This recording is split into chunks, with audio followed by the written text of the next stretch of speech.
2024년 2월 14일입니다. 새벽기도회 에베소서 4장 14절 말씀으로 어린아이가 되지 말라 하는 제목으로 잠시 은혜를 나누겠습니다. 어제 새벽에는 하나님의 아들을 믿는 일, 아는 일에 하나가 되라 하였습니다. 믿는 일에 하나가 되는 것은 믿음의 연합과 통일성을 말씀드렸습니다. 우리가 어떤 예수님을 믿는지, 성경의 어떤 내용들을 믿는지 그것이 통일되고 하나 된다 하였습니다. 그 하나됨을 잘 지켜가라고 말씀드렸지요. 두 번째로는 아는 일에 하나가 되라 하였습니다. 알다라는 것은 성경에서의 그 내용이 같지요. 전인적으로 알고 서로 경험적으로 아는 것을 말을 합니다. 그것에 하나 되라 하였습니다. 경험적으로 예수님이 나의 유일한 구주가 되고 온전한 주가 된다라는 것을 그렇게 알아가고 그것에 하나가 되라 하였지요. 마지막으로 그리스도의 장성한 분량에 충만한 데까지 이르라 했습니다. 이것은 자라가는 것을 말씀을 드렸습니다. 어제 어린 예수님의 말씀을 인용을 했죠. 예수님이 자라가면서 하나님과 사람에게 사랑스러워 갔다라고 하였습니다. 우리 성도의 모습에 비교를 드렸지요. 우리의 신앙이 성장할수록 성숙할수록 자라갈수록 하나님의 사랑을 받고 사람들의 사랑과 이웃의 사랑을 받아가야 한다 하였습니다. 이것이 성장해 가는 것이다. 장성한 분량이 충만한 데까지 이르는 것이라 말씀드렸습니다. 이어서 오늘 4장 14절의 말씀은 13절에 이어서 성장하고 자라갈 것을 말씀 강조하며 오늘 상반절에서 어린 아이를 예로 들었습니다. 또한 하반절에서는 속임수와 간사한 유혹에 빠지지 말 것을 덧붙였습니다. 사실 예수님께서는 어린 아이를 이제 계속해서 품어주시면서 이 어린 아이와 같이 되라라고 강조하고 말씀을 하셨지요. 오늘 근데 바울은 어린 아이와 같이 되지 말라고 말씀을 하고 있습니다. 그것이 무엇인지 살펴보면요. 먼저 믿음에 있어서 성숙하라고 부름을 받았다 하였습니다. 성도들은 장성한 분량에 충만한 데까지 자라가야 합니다. 성도들은 이제부터 그렇게 자라가야 되기 때문에 어린 아이와 같이 되지 말라는 것입니다. 어린 아이의 특징은요, 순수함이고 또 어린 아이들 아무리 혼을 내도요, 다음 날 또 제가 안아주면 또 품에 안기는 것이 어린 아이들이지요. 그런데 이제 어린아이가 되지 말라는 것은 어린아이의 무력함, 힘이 없는 것을 말을 하기도 합니다. 또한 이때 당시 사회적으로 아무것도 하지 못했습니다. 어린아이처럼 되면 안 된다라는 것이 당시 어린아이들 일을 할 수가 없었습니다. 경제력이 없었고요. 또한 책임질 수 없었지요. 또한 수를 계수할 때에는 그 수에 들지도 못했습니다.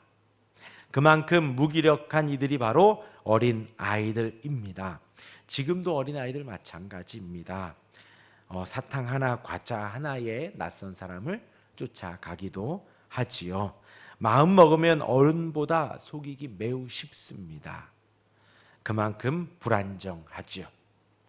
경우에 따라서는 약간의 겁만 주더라도 쉽게 결정을 바꾸거나 따라 나서기도 합니다.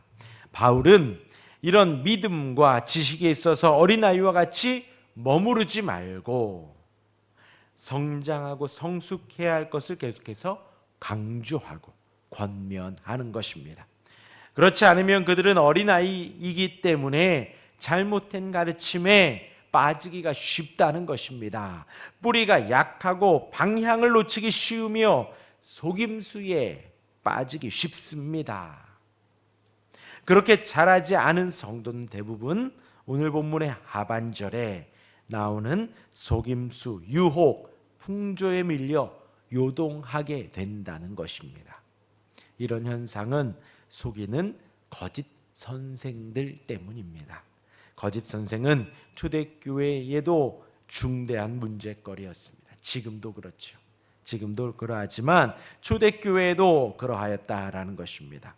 그들은 예수님과 사도들 바울이 전하는 복음이 아닌 다른 복음을 가르치고 전파하였다라는 것입니다. 갈라디아서 1장 6절에서 9절의 말씀을 제가 읽어드리겠습니다.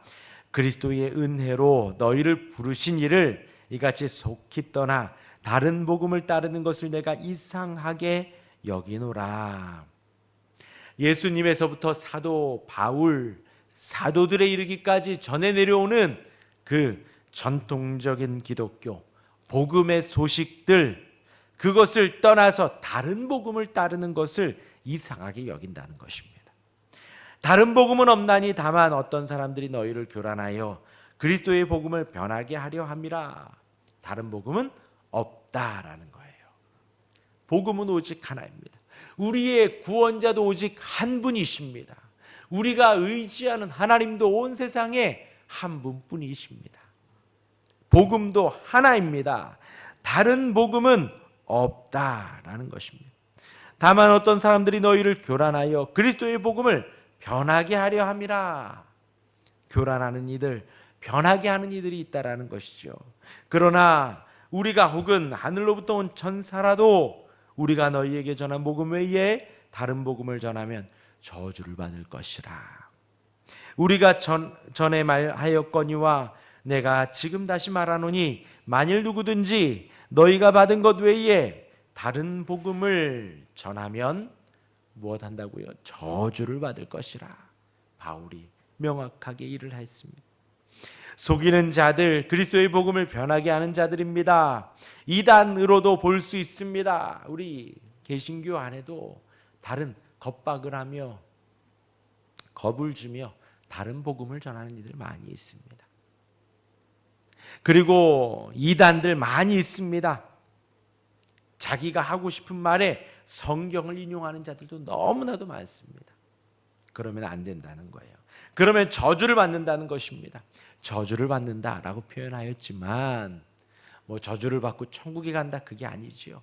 하나님으로부터 저주를 받는다라는 것은 하나님의 심판을 받는다는 것입니다.